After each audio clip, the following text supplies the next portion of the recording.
The Homeowners Association, HOA, had always been active, but when Karen moved in, things took a sharp turn. She quickly made a name for herself, not by being a friendly neighbor, but by becoming the unofficial enforcer of the HOA rules. She began attending every meeting, taking notes on every violation, and offering her opinions, sometimes uninvited, on how the neighborhood could be better. Karen wasn't just a member of the HOA, she became its self-proclaimed sheriff. It didn't matter if the infractions were as trivial as a lawn being a couple of inches too tall or a garden gnome being placed too close to the sidewalk. Karen saw it as her duty to ensure everything stayed pristine. The community began to notice how her obsession with perfection was slowly driving a wedge between neighbors. But little did Karen know, her obsession would soon lead her into a series of events that would change everything.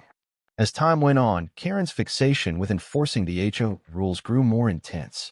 She had already earned a reputation for nitpicking, but now she had her sights set on a longtime neighbor, Bob, who had lived in the community for over 30 years. Bob was a quiet man, known for his love of gardening and his reluctance to get involved in the drama that often consumed the neighborhood. It started innocently enough.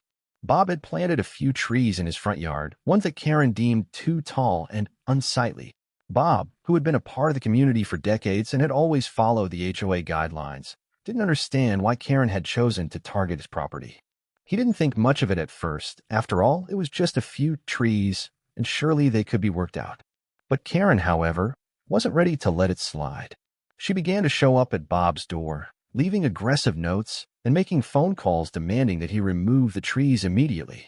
She argued that they were obstructing the view of the neighborhood, even though Bob's property was well within the guidelines set by the HOA. Bob wasn't intimidated. He lived there long enough to know how to stand his ground.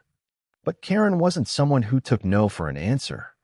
Frustrated with Bob's refusal to comply with her demands, Karen decided to escalate the situation. She wasn't going to let him get away with what she considered blatant rule-breaking in her pristine neighborhood.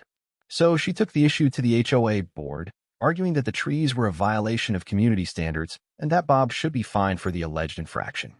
The board, full of members who often deferred to Karen's loud, persistent complaints, took her side without a second thought. They sent Bob a formal notice, demanding that he remove the trees within 30 days or face a hefty fine. Bob was blindsided. He had followed every guideline, and there was no written rule in the HOA about tree height. He was perplexed and upset by how quickly Karen had turned the situation into a personal vendetta. Bob didn't want to escalate things further, but knew he couldn't let Karen have the upper hand. His options were limited, but one thing was clear: he wasn't going to remove the trees without a fight. But it wasn't just the trees now. It was Karen's attempt to control his property that had crossed the line. Determined not to let Karen and the HOA bully him into submission, Bob did some research. He dug into the HOA's governing documents, scrutinizing the rules and regulations to find a way out. He realized that, while the HOA had guidelines for aesthetics and maintenance, there was nothing specifically addressing tree heights or the type of trees allowed in the front yard.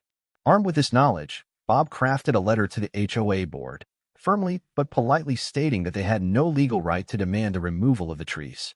He referenced the lack of a specific clause in the rules that would support Karen's complaint. Bob's tone was calm but resolute, and he made it clear that he would not back down. He also mentioned that, if necessary, he would take legal action to defend his right to enjoy his property as he saw fit. This was a critical moment for Bob, as he knew that by standing up to Karen, he was making a statement to the entire community. He wasn't just fighting for his trees, he was fighting for his rights as a homeowner in the neighborhood. Bob waited anxiously for the HOA's response to his letter, knowing that the next few days would be crucial. When the board finally replied, they seemed to take a more cautious approach than Karen had. They acknowledged Bob's letter and stated that they would schedule a meeting to discuss his case. However, the tone was different from Karen's aggressive demands. It was more neutral, possibly hinting at the fact that Bob's stance might have given them pause. At the meeting, the board members seemed to struggle with how to handle the situation.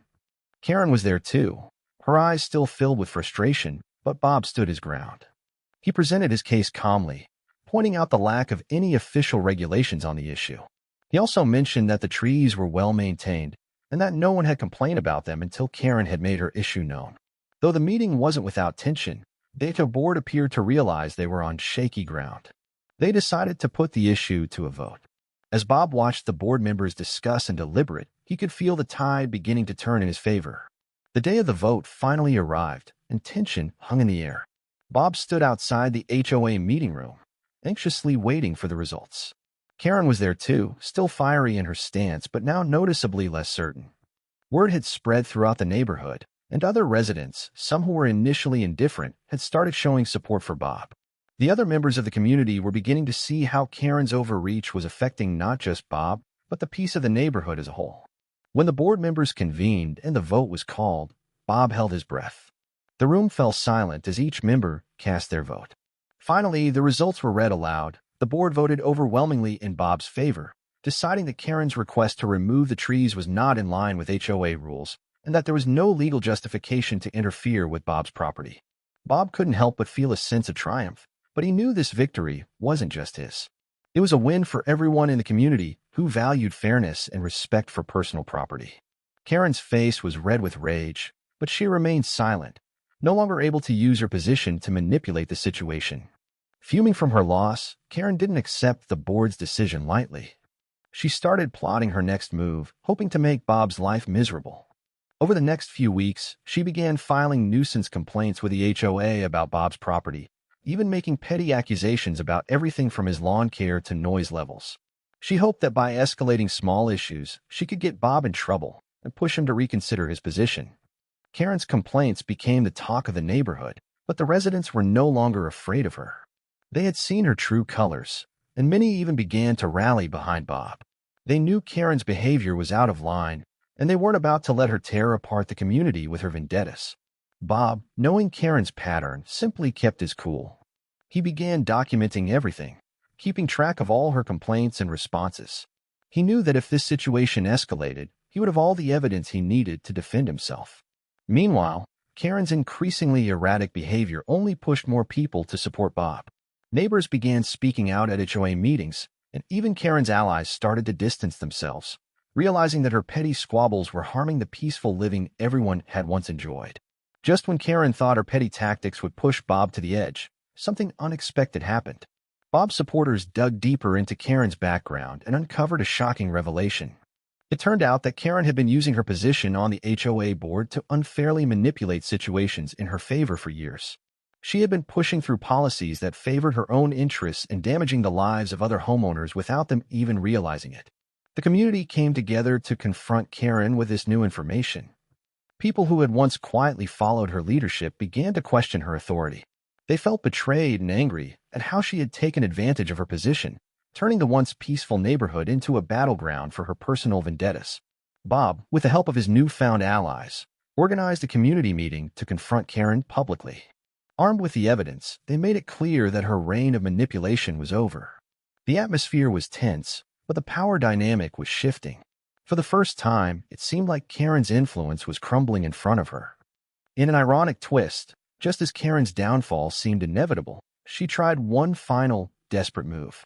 She attempted to pull the victim card, claiming that the entire community was out to get her because of her success and influence. However, her attempt backfired spectacularly.